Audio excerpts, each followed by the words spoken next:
Fala família de Cristo, seja bem-vindo para mais uma devocional aqui do canal Seguindo a Cruz. Bom, hoje a gente vai continuar com a nossa última devocional por tema. E o tema de hoje vai ser o que é a cruz. Então a gente vai ver o que significa a cruz. E para responder essa pergunta, a gente vai utilizar o texto base de Lucas 23, do verso 33 até o verso 49. E eu dividi ele em duas partes para ficar melhor para vocês. Bom, Lucas 23, de 33 a 49 diz o seguinte: Quando chegaram a um lugar chamado Calvário, ali o crucificaram, bem como os malfeitores, um à direita e outro à esquerda. Contudo, Jesus dizia: Pai, perdoa-lhes, porque não sabem o que fazem. Então, repartindo as vestes dele, lançaram sortes. O povo estava ali todo e tudo observava. Também as autoridades zombavam e diziam: Salvou os outros, e a si mesmo se salve, se é de fato o Cristo de Deus, o escolhido. Igualmente, os soldados o escarneciam e, aproximando-se, trouxeram-lhe vinagre, dizendo: Se tu és o rei dos judeus, salva-te a ti mesmo. Também sobre ele estava esta epígrafe, em letras gregas, romanas e hebraicas: Este é o rei dos judeus. Um dos malfeitores crucificados blasfemava contra ele, dizendo: Não és tu o Cristo? Salva-te a ti mesmo e a nós também. Respondeu-lhe, porém, o outro, repreendendo, dizendo: Não, nem ao menos temas a Deus, estando sob igual sentença? Nós, na verdade, com justiça, é porque recebemos o castigo que os nossos atos merecem, mas este nenhum mal fez. E acrescentou: Jesus, lembra-te de mim quando vieres o teu reino. Jesus respondeu: Em verdade te digo que hoje estarás comigo no paraíso. Já era quase a hora sexta, e escurecendo-se o sol, houve trevas sobre toda a terra até a hora nona. E rasgou-se pelo meio o véu do santuário. Então Jesus clamou em alta voz: Pai, nas tuas mãos entrego o meu espírito. E dito isso, expirou. Vendo o centurião o que tinha acontecido, deu glória a Deus, dizendo: Verdadeiramente este era homem justo.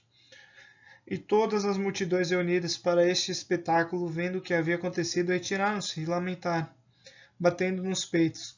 Entretanto, todos que conheciam Jesus e as mulheres que o tinham seguido desde a Galiléia permaneceram a contemplar de longe estas coisas. Bom, vamos para o primeiro ponto. O que significa a cruz? O que significa para você a cruz? Primeiro, a cruz para um judeu, vamos entender para um judeu da época o que significava a cruz. Era um sinal de sofrimento muito grande. Você tem na história um monte de historiadores que falam que a crucificação foi a pior pena de morte que já existiu na face da terra, porque era uma morte lenta, você sofria, os seus órgãos ficavam esmagados, você ia morrendo por não conseguir respirar, então você era sufocado aos poucos pelo peso do seu corpo. Então, sem dúvida nenhuma, foi a pior pena de morte que já existiu. Bom, para Cristo, o que significava a cruz? Bom, primeiro, algo que ele não merecia, um castigo que ele não merecia porque ele não tinha cometido nada de errado. Representava um sofrimento. Jesus mostra a Bíblia mostra que ele estava suando sangue. De tão estresse que estava vivendo, só um ser humano chegou a esse nível de suar sangue, que foi Jesus. E isso acontece, é um efeito tão raro, mas tão raro que só Jesus sofreu, que esse suar sangue é devido a um alto nível de estresse, a um alto nível de que seu corpo começa a romper as veias, é uma coisa muito... As microveias da sua pele, que estão entre a sua pele, começam a se romper e mistura com suor e ele começa a suar sangue. Isso aconteceu uma vez com Cristo. Angústia, porque ele vai ficar... Ele sabe para onde ele está indo, ele sabe o que vai acontecer e ele sabe também que ele vai acontecer um momento de solidão, onde o Pai vai se afastar dele, porque quando Jesus toma para si todos os pecados, Deus e pecado não habitam no mesmo lugar. Não tem como Deus e pecado se habitarem.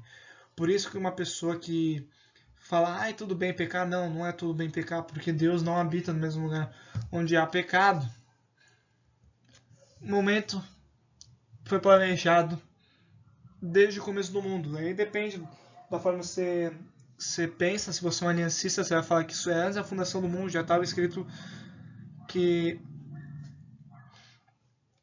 era o momento da crucificação, foi planejado tudo certo. Se você é um dispensacionalista, você vai falar que é depois da queda, ou o momento antes da queda, Deus já planejou isso. Mas enfim, já foi planejado desde o começo do mundo. E para nós, o que significa a cruz? Bom, primeiro significa salvação, ou também perdição total. Isso eu vou explicar no último tópico. Porque para nós pode ser tanto salvação como perdição total. O segundo tópico que eu queria abordar com vocês é a mensagem de esperança que a cruz traz. Bom, primeiro, ele veio para nos salvar. Jesus veio para nos salvar. Salvar dos nossos pecados, salvar do castigo eterno. Nele, nós temos a redenção. E somente nele nós temos a redenção. A gente não merecia essa redenção. Isso com todas as certezas. E Jesus não merecia de forma alguma passar pela cruz. Mas Jesus passou. E quando Jesus morre na cruz, quando ele tomou para si todos os pecados, e paga essa dívida eterna, que só é paga com morte, o véu que separava a gente foi rasgado. Agora o último tópico, a nossa vida. Bom, primeiro, podemos ser igual a um dos homens que foram crucificados. A gente é igual ao da direita ou da esquerda. Podemos ter a morte eterna ou vida eterna. Não tem meio termo. Ou a gente crê em Jesus e tem a vida eterna, se arrepende dos nossos pecados e tem a vida eterna. Ou a gente ignora Deus, ignora Cristo e tem a morte eterna. Não tem como você ficar no... eu vou subir, depois vou descer, depois descer eu vou subir. Não tem esse esquema. É um outro. Usando o exemplo do ladrão da esquerda, o que ele representa? Ele pereceu tanto na vida física como na vida espiritual, na vida eterna dele. Porque na hora da sua morte ele continuou rebelde contra Deus. Ele continuou blasfemando contra Deus. Ele continuou zombando de Deus. E ele perdeu a última oportunidade de salvação. Por que rejeitou a Cristo? Ele perdeu a última oportunidade de salvação. Porque ele estava de frente, ele estava do lado do Salvador. Bom, e o ladrão da direita? Bom, ele é igual ao da esquerda. Mesmo assim, tem esses crimes cometidos. Só que ele se arrependeu e foi salvo. Deus tocou o seu coração para ele se arrepender. Porque antes, no texto que a gente vê de Mateus 27, 40 ao 44, a gente vê que ele também, no começo, o ladrão da direita começa a zombar a Cristo. Mas Deus tocou o seu coração. Porque Deus queria usar a vida dele para ensinar as futuras gerações, você e eu. Bom, segundo o John Charles Riley, as 6 passos que deu a salvação do ladrão. Primeiro foi Deus tocar, mas foi uma série de atitudes que ele teve, preocupação com a atitude ímpia de seu companheiro. Ele ficou extremamente incomodado com a